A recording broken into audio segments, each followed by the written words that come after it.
Friends നമ്മുടെ CSL അതായത് Cochin shipyard ലിമിറ്റഡിൻ്റെ പുതിയൊരു റിക്രൂട്ട്മെൻറ്റ് നോട്ടിഫിക്കേഷൻ ഇവിടെ വന്നിട്ടുണ്ട്. അപ്പോൾ ഇതിലേക്ക് നിങ്ങൾക്ക് ഡിപ്ലോമ കഴിഞ്ഞവർക്ക് അപ്ലൈ ചെയ്യാം, അതുപോലെ തന്നെ ഇനി ഗ്രാജുവേഷൻ കഴിഞ്ഞവർക്ക് അപ്ലൈ ചെയ്യാം. അപ്പോൾ വിവിധ ഡിസിപ്ലിൻ വിളിച്ചിട്ടുണ്ട്. അപ്പോൾ അതെല്ലാം വിശദമാക്കുന്ന ഒരു വീഡിയോ ആണ്. അത് മാത്രമല്ല ഓൺലൈനായിട്ടാണ് അപ്ലൈ ചെയ്യേണ്ടത്. അപ്പോൾ എങ്ങനെയാണ് ഓൺലൈനായിട്ട് അപ്ലൈ ചെയ്യേണ്ട കാര്യങ്ങൾ ഇവിടെ വീഡിയോയിൽ പറയുന്നുണ്ട്. അപ്പോൾ നമ്മുടെ വീഡിയോയുടെ ഇൻട്രോ നിങ്ങൾ മുഴുവനായിട്ട് അറ്റ്ലീസ്റ്റ് ഇൻട്രോയെങ്കിലും നിങ്ങൾ മുഴുവനായിട്ട് കേൾക്കണം. കാരണം ഇതിൽ പറയുന്ന കുറച്ച് കാര്യങ്ങൾ ഞാൻ ഈ വീഡിയോയിൽ പറയാറുണ്ട്. പലരും വീഡിയോ കാണാതെയാണ് കമൻറ്റ് ചെയ്യുന്നതെന്നുള്ളതാണ് മനസ്സിലാക്കുന്നത്. അപ്പോൾ നിങ്ങൾ വീഡിയോ മുഴുവനായിട്ടും കാണുക.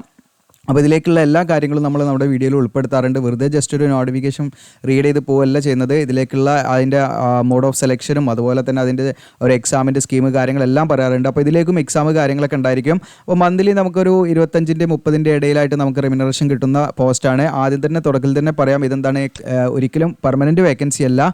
ഇത് കേട്ട് നിങ്ങൾ സ്കിപ്പ് ചെയ്യാൻ നിൽക്കേണ്ട. കാരണം എന്താണെന്ന് വെച്ചാൽ പെർമനൻറ്റ് വേക്കൻസി അല്ലെങ്കിൽ കൂടെയും നിങ്ങൾക്ക് എന്താണ് ഒരു പെർമനൻറ്റ് വേക്കൻസി പോലെ കൊണ്ടുപോകാം. കാരണം 3 വർഷത്തേക്കാണ് ഇതിൻ്റെ നിയമനം. അത് കഴിഞ്ഞിട്ട് നിങ്ങൾക്ക് എന്ത് ചെയ്യാം, വീണ്ടും ഇതിൻ്റെ പോസ്റ്റ് വിളിക്കുന്ന സമയത്ത് നിങ്ങൾക്ക് വീണ്ടും എന്ത് ചെയ്യാം, അതിലേക്ക് അപ്ലൈ ചെയ്യാവുന്നതാണ്. അപ്പോൾ അങ്ങനെ നമുക്കത് പുതുക്കി കൊണ്ടുപോകാൻ പറ്റും. അത് മാത്രമല്ല ഇതിൻ്റെ പെർമനൻറ്റ് വേക്കൻസികൾ ഡയറക്റ്റ് റിക്രൂട്ട്മെൻ്റ് ഒക്കെ നടത്താറുണ്ട്. ആ സമയത്തൊക്കെ നമുക്ക് എന്താണ് എക്സ്പീരിയൻസ് ചോദിക്കും. അപ്പോൾ അതൊക്കെ നിങ്ങൾക്ക് എക്സ്പീരിയൻസ് ആയിട്ട് പരിഗണിക്കുകയും ചെയ്യാമെന്നുള്ളതാണ്. അപ്പോൾ ഇതിലേക്ക് നമ്മൾ എലിജിബിലിറ്റി കാര്യങ്ങളൊക്കെ വീഡിയോയിൽ വിശദമാക്കി പറയാം. അപ്പോൾ അതോടൊപ്പം തന്നെ എങ്ങനെയാണ് അപ്ലൈ ചെയ്യേണ്ടതെന്നുള്ളത് പറയാം. അതിനു മുൻപ് നമ്മുടെ ചാനൽ എനിക്ക് യൂസ്ഫുൾ ആണെങ്കിൽ ഒന്ന് സബ്സ്ക്രൈബ് ചെയ്യാം. അപ്പോൾ 70.7K സബ്സ്ക്രൈബർ ആയിട്ടുണ്ട്. അപ്പോൾ നിങ്ങളുടെ ആ ഒരു സപ്പോർട്ട് നമുക്ക് 100Kയിലേക്ക് പെട്ടെന്ന് എത്താൻ പറ്റും. അത് മാത്രമല്ല ഒട്ടനവധി നോട്ടിഫിക്കേഷൻ വരുന്നുണ്ട്, ചെറുതും വലുതും ഒക്കെ ആയിട്ടുള്ള വേക്കൻസികളുള്ള. അപ്പം നമുക്കത് ചെയ്യാനുള്ളൊരു പ്രചോദനം കൂടിയാണ്. അപ്പോൾ നിങ്ങൾ മാക്സിമം സപ്പോർട്ട് ചെയ്യുക എങ്കിൽ നമ്മളെ ഓൾമോസ്റ്റ് എല്ലാ നോട്ടിഫിക്കേഷനും ഇതിൽ കൊണ്ടുവരാവുന്നതാണ്. ഓക്കെ, അപ്പോൾ നിങ്ങളുടെ കൂട്ടുകാരിലേക്ക് ഷെയർ ചെയ്ത് കൊടുക്കാവുന്നതാണ്. അപ്പോൾ നമുക്ക് നേരെ നോട്ടിഫിക്കേഷനിലേക്ക് വരാം. ഇതാണ് നിങ്ങളുടെ പ്രൊജക്ട് അസിസ്റ്റൻറ്റ് എന്ന് പറയുന്ന പോസ്റ്റിലേക്കാണ് സെപ്റ്റംബർ 3 നോട്ടിഫിക്കേഷൻ റിലീസ് ചെയ്തിരിക്കുന്നത്. നിങ്ങൾക്കൂടെ കാണാം ഫിക്സ്ഡ് ടേം അടിസ്ഥാനത്തിൽ കരാർ അടിസ്ഥാനത്തിലുള്ള വേക്കൻസിയാണ്. ഓൺലൈനായിട്ടാണ് അപ്ലൈ ചെയ്യേണ്ടത്. അപ്പോൾ ഇതിൽ വിളിച്ചിരിക്കുന്ന വേക്കൻസികൾ നമുക്ക് നോക്കാം. എൻ്റെ എലിജിബിലിറ്റി കാര്യങ്ങൾ തന്നെയാണ് ആദ്യം തന്നെ നോക്കുന്നത്.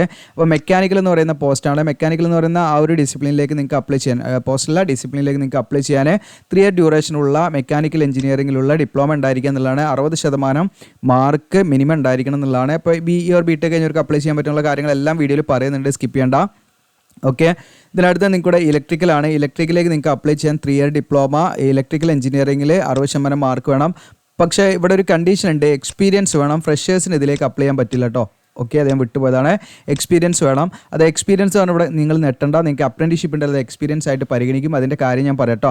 അപ്പോൾ ഏതൊരു കാറ്റഗറിയിലേക്ക് അപ്ലൈ ആണെങ്കിലും മിനിമം 2 ഇയർ എക്സ്പീരിയൻസ് വേണം. അപ്പോൾ അപ്രൻറ്റീഷിപ്പ് എക്സ്പീരിയൻസ് ആയിട്ട് പരിഗണിക്കും. അതിൻ്റെ കുറച്ച് കാര്യങ്ങൾ പാടെ ഞാൻ വീഡിയോയിൽ മറ്റൊരു ഭാഗത്ത് പറയുന്നുണ്ട്. അപ്പോൾ അതും പാടെ നിങ്ങൾ കേട്ടിട്ട് നിങ്ങൾ തീരുമാനിക്കുക നിങ്ങൾ എലിജിബിൾ ആണോ എന്നുള്ള കാര്യങ്ങൾ കേട്ടോ. ഓക്കെ, അപ്പോൾ എക്സ്പീരിയൻസ് വേണം. ഏത് ടൈപ്പിലുള്ള എക്സ്പീരിയൻസാണ് വേണ്ടതെന്നുള്ള കാര്യങ്ങളൊക്കെ അത് അവിടെ പറഞ്ഞിട്ടുണ്ട്. ഷിപ്പ്യാർഡ് അല്ലെങ്കിൽ എഞ്ചിനീയറിംഗ് കമ്പനി അല്ലെങ്കിൽ ഗവൺമെൻറ് സെമി ഗവൺമെൻറ് ഇങ്ങനെയുള്ള കമ്പനികളിലൊക്കെ ഇപ്പോൾ പ്രൈവറ്റ് ആണെങ്കിലും പറ്റും. അപ്പോൾ അതിൻ്റെ കാര്യങ്ങളൊക്കെ ഞാൻ വിശദമാക്കുന്നുണ്ട്. അതോടൊപ്പം തന്നെ നിങ്ങൾക്ക് അടുത്തത് ഇലക്ട്രോണിക്സ് ആണ്. എനിക്ക് ഇലക്ട്രോണിക്സിൽ 3 ഇയർ ഡ്യൂറേഷനുള്ള ഒരു ഡിപ്ലോമ കഴിഞ്ഞിട്ട് 60% മാർക്ക് ഉണ്ടെങ്കിൽ അപ്ലൈ ചെയ്യാം.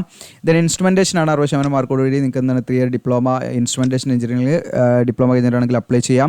അപ്പോൾ ഡിപ്ലോമയ്ക്ക് പഠിക്കുന്നവരാണെങ്കിൽ നിങ്ങൾ അവർക്കൊക്കെ ഒന്ന് മാക്സിമം ഷെയർ ചെയ്ത് കൊടുക്കട്ടോ. അധിക റിക്രൂട്ട്മെൻറ്റ് നോട്ടിഫിക്കേഷനിലും എന്താണ് ഈ പെർസെൻറ്റേജ് വലിയൊരു ഘടകമായിട്ട് ചോദിക്കാറുണ്ട് എന്നുള്ളതാണ്. അപ്പോൾ നമ്മൾ ജസ്റ്റ് പാസ് ഔട്ടായിട്ട് നമുക്ക് ഇത്ര നോട്ടിഫിക്കേഷനിലേക്ക് അപ്ലൈ ചെയ്യാൻ വരെ നമ്മൾ എലിജിബിൾ അല്ല എന്നൊക്കെ മനസ്സിലാക്കുന്ന ഒരു സമയം വരുന്നതിന് മുൻപ് ഇപ്പം ഫസ്റ്റ് ഇയറിൽ സെക്കൻഡ് ഇയറിലൊക്കെ പഠിക്കുന്നുണ്ടാകും മാക്സിമം നിങ്ങൾ അയച്ചു കൊടുക്കട്ടെ. കാരണം അവർക്കൊക്കെ ഇതിനെക്കുറിച്ച് ധാരണ ഉണ്ടാക്കി വെക്കുന്നത് നല്ലതാണ്.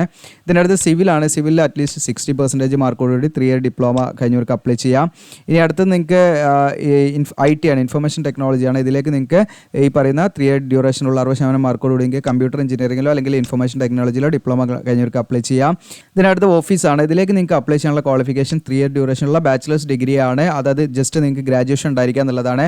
അത് നിങ്ങൾക്ക് BA ആണെങ്കിലും പറ്റും, അതുപോലെ തന്നെ BSc ആണെങ്കിലും പറ്റും കേട്ടോ. ഓക്കെ, അത് നിങ്ങൾക്ക് ഏത് സബ്ജക്റ്റിൽ നിങ്ങൾ കഴിഞ്ഞാണെങ്കിലും കുഴപ്പമില്ല കേട്ടോ. നിങ്ങൾക്ക് ജസ്റ്റ് ഇത് മാത്രമായിരിക്കരുത്. അതായത് ഈ പറഞ്ഞിരിക്കുന്ന ഫൈൻ ആർട്സ് അതുപോലെ പെർഫോമിംഗ് ആർട്സ് എന്ന് പറയുന്ന ഈ കാറ്റഗറി അല്ലാത്തതും ഓക്കെ, അത് നിങ്ങൾ മനസ്സിലാക്കുക. അപ്പോൾ BA നിങ്ങൾക്ക് ഹിസ്റ്ററി ഓർ എക്കണോമിക്സ് അങ്ങനെയുള്ള അല്ലെങ്കിൽ അത്തരം സബ്ജക്റ്റുകൾ ഉണ്ടല്ലോ, നമ്മൾ ഓരോരോ സ്പെഷ്യലൈസേഷനിൽ നമ്മൾ ചെയ്തിട്ടുണ്ടെങ്കിൽ വിവിധ ഡിസിപ്ലിനിൽ നമ്മൾ ചെയ്തിട്ടുണ്ടായിരിക്കാം. അപ്പോൾ അങ്ങനെയുള്ളവർക്ക് പറ്റും. അതുപോലെ തന്നെ BSc നിങ്ങൾക്ക് മാത്സ് ഓർ ഫിസിക്സ് കെമിസ്ട്രി തുടങ്ങിയിട്ടുള്ള വിവിധ ബാച്ചിലർ ഓഫ് സയൻസ് കഴിഞ്ഞവർക്ക് ഇതിലേക്ക് അപ്ലൈ ചെയ്യാവുന്നതാണ്. ഓക്കെ, ഇനി അതല്ലെങ്കിൽ നിങ്ങൾക്ക് ഈ പറഞ്ഞിരിക്കുന്ന കമ്പ്യൂട്ടർ അപ്ലിക്കേഷനിൽ ഗ്രാജുവേഷൻ ഉള്ളവർക്ക് അപ്ലൈ ചെയ്യാം. ദെൻ നിങ്ങൾക്ക് ബിസിനസ് അഡ്മിനിസ്ട്രേഷനിൽ ഗ്രാജുവേഷൻ ഉള്ളവർക്ക് അപ്ലൈ ചെയ്യാം. ഇതൊക്കെ 60% മാർക്ക് ഉണ്ടായിരിക്കണം കേട്ടോ. അപ്പോൾ ഈ പറഞ്ഞിരിക്കുന്ന ജസ്റ്റ് BA അല്ലെങ്കിൽ BSc അല്ലെങ്കിൽ നിങ്ങൾക്ക് പറഞ്ഞിരിക്കുന്ന കമ്പ്യൂട്ടർ ആപ്ലിക്കേഷനിൽ ഗ്രാജുവേഷൻ ഉള്ളവർക്ക് അപ്ലൈ ചെയ്യാം. അതുപോലെ തന്നെ നിങ്ങൾക്ക് ഈ പറയുന്ന BBA ഉള്ളവർക്ക് അപ്ലൈ ചെയ്യാം. അങ്ങനെ വിവിധ ക്വാളിഫിക്കേഷൻ ഉള്ളവർക്ക് ഈ പറയുന്ന ഓഫീസ് എന്ന് പറയുന്ന കാറ്റഗറിയിലേക്ക് അപ്ലൈ ചെയ്യാവുന്നതാണ്. എല്ലാത്തിനും നമുക്ക് 2 വർഷത്തെ എക്സ്പീരിയൻസ് വേണം. പിന്നെ ഫൈനാൻസ് ആണ്. ഇതിലേക്ക് നിങ്ങൾക്ക് അപ്ലൈ ചെയ്യാനുള്ള ക്വാളിഫിക്കേഷൻ എന്ന് പറയുന്നത് നിങ്ങൾക്ക് കൊമേഴ്സിലുള്ള PG ഉണ്ടായിരിക്കുക എന്നുള്ളതാണ്. MCOM ഒക്കെ ഉള്ളവർക്കാണ് ഇതിലേക്ക് അപ്ലൈ ചെയ്യാൻ പറ്റുക കേട്ടോ. ഓക്കെ, അപ്പോൾ മാസ്റ്റേഴ്സ് ഡിഗ്രി ഇൻ കൊമേഴ്സ് കഴിഞ്ഞവർക്ക് എന്ത് ചെയ്യാം, ഇതിലേക്ക് അപ്ലൈ ചെയ്യാം. അപ്പോൾ ഇത്രയും കാര്യങ്ങളാണ് ഇതിൻ്റെ എസെൻഷ്യൽ എഡ്യൂക്കേഷൻ ക്വാളിഫിക്കേഷൻ. ഏതൊരു പോസ്റ്റിലേക്ക് അപ്ലൈ ആണെങ്കിലും മിനിമം 2 വർഷത്തെ എക്സ്പീരിയൻസ് വേണമെന്ന് പറയുന്നുണ്ട്. അത് നമുക്ക് ഈ പറയുന്ന അപ്രന്റീഷിപ്പ് അതിനെ പരിഗണിക്കും. അതിൻ്റെ കാര്യം ഞാൻ പറയാം. ഇനി ഇമ്പോർട്ടൻറ്റ് ഡേറ്റ് ആണ്. ഓൺലൈൻ അപേക്ഷയുടെ സ്റ്റാർട്ടിംഗ് ഡേറ്റ് നിങ്ങൾക്ക് ഇവിടെ കാണാൻ പറ്റും. 3 സെപ്റ്റംബർ മുതൽ നിങ്ങൾക്ക് 21 സെപ്റ്റംബർ വരെയാണ് അപ്ലൈ ചെയ്യാനുള്ള സമയമുള്ളത്. നമ്പർ ഓഫ് വേക്കൻസീസ് റിസർവേഷനോടെ കൊടുത്തിട്ടുണ്ട്. ടോട്ടൽ വേക്കൻസി വരുന്നത് 90 വേക്കൻസി നമുക്ക് വരുന്നുണ്ട് എന്നുള്ളതാണ്. അത് മാത്രമല്ല, ഇതിലേക്ക് സെലക്ട് ആയി കഴിഞ്ഞാൽ ഇതിൻ്റെ റാങ്ക് ലിസ്റ്റൊക്കെ 1.5 വർഷം എന്തിന് റാങ്ക് ലിസ്റ്റ് മെയിൻറ്റെയിൻ ചെയ്യും കേട്ടോ. അപ്പോൾ അതിലൊക്കെ നമുക്ക് പിന്നീട് വേക്കൻസി ഒക്കെ വരുമ്പോൾ അതിലേക്ക് കയറാൻ പറ്റുന്നതാണ് നിങ്ങൾ മനസ്സിലാക്കേണ്ടത്. എക്സാം എഴുതി കഴിഞ്ഞാൽ 100 മാർക്കിൻ്റെ എക്സാം അതിൻ്റെ കാര്യങ്ങളൊക്കെ ഞാൻ പറയാം. അപ്പോൾ മെക്കാനിക്കലിൽ ടോട്ടൽ 29, ഇലക്ട്രിക്കലിൽ 15, അങ്ങനെ ഓരോന്നിൻ്റെ നിങ്ങൾക്ക് വേക്കൻസി കാണാം, റിസർവ്ഡ് വേക്കൻസി കാണാം. ഇപ്പോൾ SC ST അല്ലെങ്കിൽ OBC ഒക്കെ നിശ്ചിതമായുള്ള വേക്കൻസികൾ ഇല്ലെങ്കിൽ അവർക്ക് ജനറൽ വേക്കൻസിയിലേക്ക് തീർച്ചയായിട്ടും അപ്ലൈ ചെയ്യാം കേട്ടോ. അപ്പോൾ ജനറൽ വേക്കൻസി എല്ലാ പോസ്റ്റിനും ഉണ്ട്. അതുകൊണ്ട് ധൈര്യമായിട്ട് നിങ്ങൾക്ക് ഏതിലേക്ക് ആണെങ്കിലും അപ്ലൈ ചെയ്യാന്നുള്ളത് മനസ്സിലാക്കാം. ഇനി ഇതിൻ്റെ period of contract, place of posting ആണ്. അപ്പോൾ നമുക്ക് കേരളത്തിൽ കൊച്ചിൻ ഷിപ്പ്യാർഡ് ലിമിറ്റഡിലായിരിക്കും. പിന്നെ അവരുടെ വിവിധ പ്രൊജക്റ്റുമായി ബന്ധപ്പെട്ട് എവിടെ വേണമെങ്കിലും നമ്മളെ പോസ്റ്റ് ചെയ്യാം എന്നുള്ളതും പറയുന്നുണ്ട്. അപ്പം പ്രത്യേകമായിട്ട് നിങ്ങൾക്കറിയാം മാക്സിമം പീരീഡ് 3 ഇയർ ആണ്. നമ്മുടെ പെർഫോമൻസിനും അവരുടെ റിക്വയർമെൻറ്റിനും ഒക്കെ അനുസരിച്ചായിരിക്കും നമ്മുടെ ആ ഒരു ഡ്യൂറേഷൻ ഉണ്ടായിരിക്കുക. അപ്പോൾ അത് കഴിഞ്ഞാൽ നമ്മൾ അവിടെ നിന്ന് ഇറങ്ങേണ്ടി വരും. പിന്നീട് എന്താണെന്ന് വെച്ചാൽ നിങ്ങൾക്ക് ആ സമയത്ത് ഈ പറയുന്ന രീതിയിൽ വേറെ ഏതെങ്കിലും വേക്കൻസികളുണ്ട്, അതിലേക്ക് തീർച്ചയായിട്ടും നിങ്ങൾക്ക് അപ്ലൈ ചെയ്യാൻ പറ്റും. ഓക്കെ, പിന്നെ ഇതിൻ്റെ റെമ്യൂണറേഷൻ ആണ്. റെമ്യൂണറേഷൻ എന്ന് പറയുന്നത് നിങ്ങൾക്ക് കാണാം. ഫസ്റ്റ് ഇയറിൽ 24,400 നമുക്ക് പെർ മന്ത് നമുക്ക് ലഭിക്കും. എക്സ്ട്രാ അവേഴ്സ് നമ്മൾ വർക്ക് ചെയ്ത് കഴിഞ്ഞാൽ 6,200 നമുക്ക് പെർ മന്ത് അഡീഷണൽ ആയിട്ട് കിട്ടും എന്നുള്ളതാണ്. ഓക്കെ, അതായത് 25 hours പെർ മന്ത് നമ്മൾ അഡീഷണലായിട്ട് നമ്മൾ വർക്ക് ചെയ്യുകയാണെങ്കിൽ കേട്ടോ. ഓക്കെ, നമുക്ക് 6,200 നമുക്ക് കിട്ടുന്നതാണ്. പിന്നെ സെക്കൻഡ് ഇയർ രണ്ടാമത്തെ വർഷമാണെങ്കിൽ 25,100 പ്ലസ് 6,250 കിട്ടുക. തേർഡ് ഇയർ ആണെങ്കിൽ 25,900. അപ്പോൾ നമുക്ക് ഏകദേശം ഒരു 30,000 അടുത്ത് നമുക്ക് എന്താണ് കുറച്ച് എക്സ്ട്രാ അവർ വർക്ക് ചെയ്യുകയാണെങ്കിൽ അനുസരിച്ച് 30,000 അടുത്ത് നമുക്ക് ലഭിക്കുന്നതാണ് മന്ത്ലി സാലറി ആയിട്ട്. പിന്നെ ഏജ് റിലാക്സേഷൻ ഉണ്ട്. ഇതിലേക്ക് ഏജ് ലിമിറ്റ് ഞാൻ പറഞ്ഞുതരാം. ഏജ് ലിമിറ്റ് എന്ന് പറയുന്നത് ഈ പറയുന്ന ജനറൽ കാൻഡിഡേറ്റ്സ് ആണെങ്കിൽ അവർക്ക് 30 വയസ്സ് വരെ ഇതിലേക്ക് അപ്ലൈ ചെയ്യാം. 21 സെപ്റ്റംബർ 2024 കണക്കാക്കിയാണ് ഏജ് കണക്കാക്കുന്നത്. അപ്പോൾ നിങ്ങൾക്ക് ഏജിലൊക്കെ എന്തെങ്കിലും പ്രശ്നങ്ങൾ നമ്മുടെ വെബ്സൈറ്റിൽ തന്നെ ഈസി ടൂൾസിൽ നമ്മുടെ ജസ്റ്റ് ഈസി ടൂൾ എന്നുള്ള ആ ഒരു ഇതിൽ ക്ലിക്ക് ചെയ്ത് കഴിഞ്ഞാൽ നിങ്ങൾക്ക് ഏജ് കാൽക്കുലേറ്റർ ഉണ്ട് കേട്ടോ. ഇതിൽ ഏജ് കാൽക്കുലേറ്റർ യൂസ് ചെയ്ത് നിങ്ങളുടെ ഏജ് കറക്റ്റായിട്ട് ഡേയും മന്തും ഒക്കെ കറക്റ്റായിട്ട് നിങ്ങൾക്ക് കാണാൻ പറ്റും. അപ്പോൾ അത് നിങ്ങൾ യൂസ് ചെയ്താൽ മതി. പിന്നെ അടുത്തത് നിങ്ങൾക്കുള്ള ഏജ് റിലാക്സേഷൻ എന്ന് പറഞ്ഞാൽ ഇപ്പോൾ SC ST കാൻഡിഡേറ്റ്സ് ആണെങ്കിൽ അവർക്ക് 35 വയസ്സ് വരെ അപ്ലൈ ചെയ്യാം. OBC ആണെങ്കിൽ 33 വയസ്സ് വരെ അപ്ലൈ ചെയ്യാം. PWD കാൻഡിഡേറ്റ്സിന് 10 മുതൽ 15 വർഷം വരെ ഏജ് റിലാക്സേഷൻ ഉണ്ടായിരിക്കും. എക്സ് സർവീസ്മാന് നിശ്ചയമായുള്ള ഏജ് റിലാക്സേഷൻ ഉണ്ടായിരിക്കും കേട്ടോ. ഇനി മെത്തേഡ് ഓഫ് സെലക്ഷൻ എന്ന് പറഞ്ഞാൽ നമുക്ക് ഒബ്ജക്റ്റീവ് ടൈപ്പ് ആയിട്ടുള്ള എക്സാം ഉണ്ടായിരിക്കും, ഡിസ്ക്രിപ്റ്റീവ് ടൈപ്പ് ആയിട്ടുള്ള എക്സാം ഉണ്ടായിരിക്കും. 100 മാർക്കിനായിരിക്കും ടോട്ടൽ വരുന്നത് കേട്ടോ. അതിൽ ഒബ്ജക്റ്റീവ് ടൈപ്പ് ഓൺലൈൻ ടെസ്റ്റിൻ്റെ ആ ഒരു 90 മിനിറ്റ്സ് ആണ് ഡ്യൂറേഷൻ ഉണ്ടായിരിക്കുക. 80 മൾട്ടിപ്പിൾ ചോയ്സ് ക്വസ്റ്റ്യൻ ഉണ്ടായിരിക്കുക. ഒന്ന് ശരിയാൽ ഒരു മാർക്ക് എന്നുള്ളതാണ് ഉണ്ടായിരിക്കുക. നെഗറ്റീവ് മാർക്കൊന്നും ഉണ്ടായിരിക്കില്ല എന്ന് ഇതിൽ പറയുന്നുണ്ടെങ്കിൽ നിങ്ങൾ ക്വസ്റ്റ്യൻ ഇൻസ്ട്രക്ഷൻ വായിക്കുമ്പോൾ കറക്റ്റ് മനസ്സിലാക്കണം. ഓക്കെ, അതോടൊപ്പം തന്നെ അതിൻ്റെ കൂടെ തന്നെ ഉണ്ടാകുന്നതാണ് ഡിസ്ക്രിപ്റ്റീവ് ടെസ്റ്റ്. അത് 45 മിനിറ്റ് അതിന് എക്സ്ട്രാ ടൈം നമുക്ക് ഉണ്ടായിരിക്കും. അപ്പോൾ രണ്ടിൻ്റെയും ആ ഒരു സ്കീം കൂടെ കൊടുത്തിട്ടുണ്ട്. ഒബ്ജക്റ്റീവ് ടൈപ്പിൻ്റെ ഇതിൻ്റെ സിലബസ് ഞാൻ കാണിക്കാം. Then general knowledge 5 mark, reasoning 5 mark, quantitative aptitude 10 mark, general English 10 mark, then discipline related 50 mark. പിന്നെ ഡിസ്ക്രിപ്റ്റീവ് ടൈപ്പ് ആണെങ്കിൽ നമുക്ക് റൈറ്റിംഗ് സ്കില്ലാണ്, ഇംഗ്ലീഷിലുള്ള പ്രൊഫഷൻസി നോക്കുന്നതിന് വേണ്ടിയിട്ടാണ് 20 മാർക്കിനാണ് ചോദിക്കുക. അങ്ങനെ 100 മാർക്കാണ് ടോട്ടൽ വരുന്നത് കേട്ടോ. ഓക്കെ, പിന്നെ നിങ്ങൾ പ്രത്യേകം ശ്രദ്ധിക്കേണ്ടതെന്ന് വെച്ചാൽ ഇതിൻ്റെ ഓൺലൈൻ ടെസ്റ്റ് നമ്മുടെ കേരളത്തിൽ വിവിധ ജില്ലകളിൽ വെച്ച് നടത്തും. അപ്പോൾ കൂടുതൽ ആളുകൾ ഉണ്ടെങ്കിൽ കേട്ടോ. ഇനി കുറച്ച് ആളുകളൊക്കെ ആണെങ്കിൽ കൊച്ചിയിൽ മാത്രമായിരിക്കും എന്നുള്ളതാണ് പ്രത്യേകം ശ്രദ്ധിക്കേണ്ടത്. പിന്നെ ഇതിൻ്റെ എക്സ്പീരിയൻസ് ഞാൻ പറഞ്ഞു. എക്സ്പീരിയൻസ് എന്ന് പറയുന്നത് പ്രത്യേകം നിങ്ങൾ ശ്രദ്ധിക്കുക. Period of completed apprenticeship training in the relevant discipline എന്ന് പറഞ്ഞാൽ കൂടെ കാണാൻ പറ്റും. Shall be treated as experience. Okay, അതായത് നമ്മുടെ ആ ഇപ്പോൾ ഒരു വർഷത്തെ അപ്രന്റീഷിപ്പ് നമ്മൾ ചെയ്തിട്ടുണ്ടെന്ന് വിചാരിക്കുക. ആ ഒരു വർഷം നമുക്ക് എക്സ്പീരിയൻസ് ആയിട്ട് കൂട്ടുമെന്നുള്ളതാണ് നിങ്ങൾ മനസ്സിലാക്കേണ്ടത് കേട്ടോ. അപ്പോൾ അപ്രന്റീഷിപ്പിൻ്റെ ഒരു ബെനിഫിറ്റ് നിങ്ങൾ മനസ്സിലാക്കാം. അപ്രന്റീഷിപ്പ് ആരെങ്കിലും ചെയ്യാത്തതുകൊണ്ട് മാക്സിമം ചെയ്യാം. കാരണം നമുക്കൊരു എക്സ്പീരിയൻസ് സർട്ടിഫിക്കറ്റ് നമുക്ക് ഉണ്ടാക്കിയെടുക്കുക എന്നുള്ളതാണ്. അത് മാത്രമല്ല നമ്മുടെ സ്കില്ലൊക്കെ നല്ല രീതിയിൽ നമുക്ക് ഡെവലപ്പ് ചെയ്യാൻ പറ്റും. അപ്പോൾ ഈ പറയുന്ന അപ്രന്റീഷിപ്പിൻ്റെ ഇനിയിപ്പോൾ 2 വർഷം അപ്രന്റീഷിപ്പ് ചെയ്തെങ്കിൽ നിങ്ങൾക്ക് 2 വർഷം ഈ പറയുന്ന എക്സ്പീരിയൻസ് ആയിട്ട് കണക്കാക്കും. ഇനി നമുക്ക് ഒരു വർഷം അപ്രന്റീഷിപ്പും ചെയ്തിട്ടുണ്ട്, ഒരു വർഷം നമ്മൾ ഏതെങ്കിലും കമ്പനിയിൽ വർക്ക് ചെയ്തിട്ടുണ്ടെങ്കിൽ നിങ്ങൾക്ക് ഇപ്പോൾ ടോട്ടൽ 2 വർഷത്തെ എക്സ്പീരിയൻസ് ആയിട്ട് അത് കൂട്ടും. ഓക്കെ, അപ്പോൾ നിങ്ങൾ മനസ്സിലാക്കേണ്ടത് ഒരു വർഷം നമ്മൾ അപ്രന്റീഷിപ്പ്, ഒരു വർഷത്തെ ഡ്യൂറേഷനുള്ള അപ്രന്റീഷിപ്പാണ് ചെയ്തെങ്കിൽ അത് ഒരു വർഷത്തെ എക്സ്പീരിയൻസ് ആയിട്ട് തന്നെയാണ് കേട്ടോ കൂട്ടുക. 2 വർഷത്തെ അപ്രന്റീഷിപ്പ് ചെയ്തെങ്കിൽ അത് 2 വർഷത്തെ എക്സ്പീരിയൻസ് ആയിട്ട് കൂട്ടും.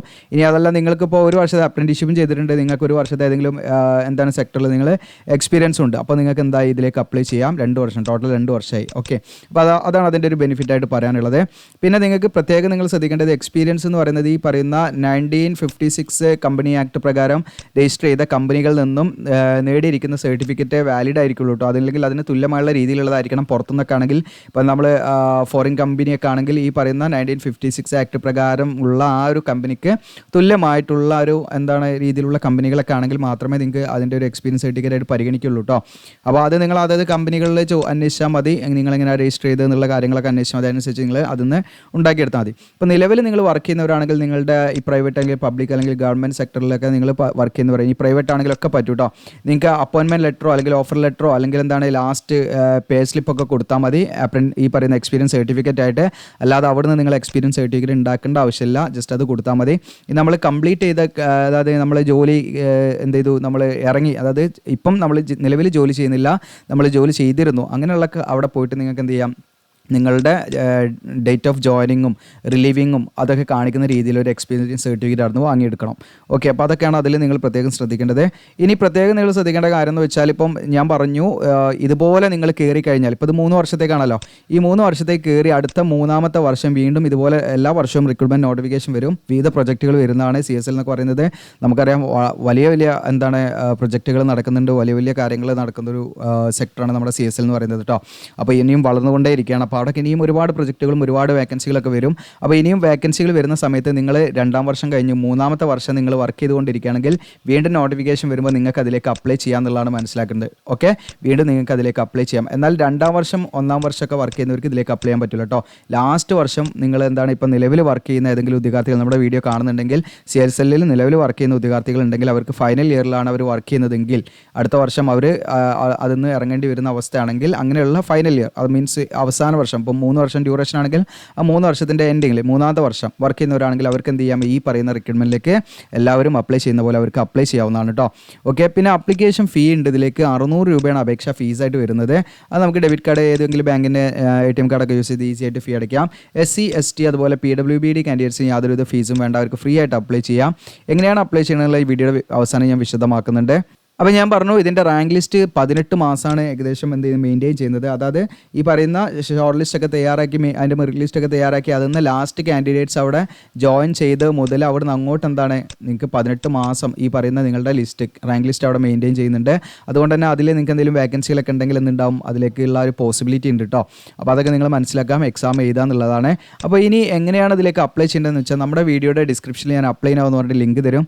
ആ ലിങ്കിൽ ക്ലിക്ക് ചെയ്ത് കഴിഞ്ഞാൽ നിങ്ങൾക്ക് കൊച്ചിൻ ഷിപ്പ്യാർഡ് ലിമിറ്റഡ് എന്നുള്ള നമ്മുടെ വെബ്സൈറ്റിലേക്കാണ് നിങ്ങൾ വരിക. ആദ്യമായിട്ട് വരുന്നവരായതുകൊണ്ടാണ് ഞാൻ എപ്പോഴും നമ്മുടെ വെബ്സൈറ്റ് എന്ന് പറയുന്നത്, കൺഫ്യൂഷൻ അടിക്കേണ്ട വെച്ചിട്ടാണ്. ഓക്കെ, കൊച്ചിൻ ഷിപ്പ്യാർഡ് താഴോട്ട് ഇങ്ങനെ സ്ക്രോൾ ചെയ്ത് ഇതിൽ ഇമ്പോർട്ടൻറ്റ് ഡീറ്റെയിൽസ് കാര്യങ്ങളൊക്കെ കൊടുത്തിട്ടുണ്ട്.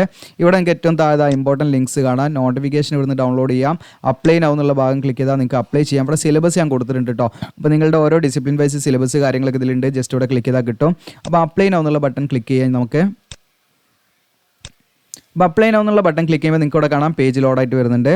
ഇതാണ് ആദ്യം നമ്മൾ എത്തുന്നത്. ഈ പേജിൽ നമ്മൾ എന്ത് ചെയ്യണമെന്ന് വെച്ചാൽ രജിസ്റ്റർ ചെയ്യണം. അപ്പോൾ രജിസ്റ്റർ ചെയ്യാനുള്ള പേജാണ് ഇത് വന്നത്. നിങ്ങൾക്ക് ലോഗിൻ ചെയ്യണമെങ്കിൽ ഇവിടെ തന്നെ റൈറ്റ് സൈഡിലുണ്ട് ലോഗിൻ. നമ്മൾ ഓൾറെഡി രജിസ്റ്റർ ചെയ്താൽ രജിസ്റ്റർ നമ്പറൊക്കെ വെച്ചിട്ട് ലോഗിൻ ചെയ്യാനുള്ള ഓപ്ഷനാണത്. റൈറ്റ് സൈഡിലൂടെ കാണാൻ പറ്റും. അപ്പോൾ ഞാൻ ജസ്റ്റ് ഒന്ന് സൂമാക്കി കാണിച്ചു തരാം. നമ്മളിത് രജിസ്റ്റർ ചെയ്യാണ് വേണ്ടത്. ആദ്യം നമ്മളിതിൽ എന്ത് ചെയ്യണം, നമ്മൾ ആദ്യമായിട്ടാണ് വരുന്നതെങ്കിൽ നമ്മൾ രജിസ്റ്റർ ചെയ്യണം. ഓക്കെ, അപ്പോൾ നിങ്ങൾക്ക് കാണുന്നുണ്ടാവും വിചാരിക്കുന്നത്. കുറച്ച് ഇൻസ്ട്രക്ഷൻ കാര്യങ്ങളൊക്കെ ഉണ്ട്. ഇതൊക്കെ നിങ്ങൾ എന്ത് ചെയ്യണം, തീർച്ചയായിട്ടും ഒന്ന് റീഡ് ചെയ്യണം.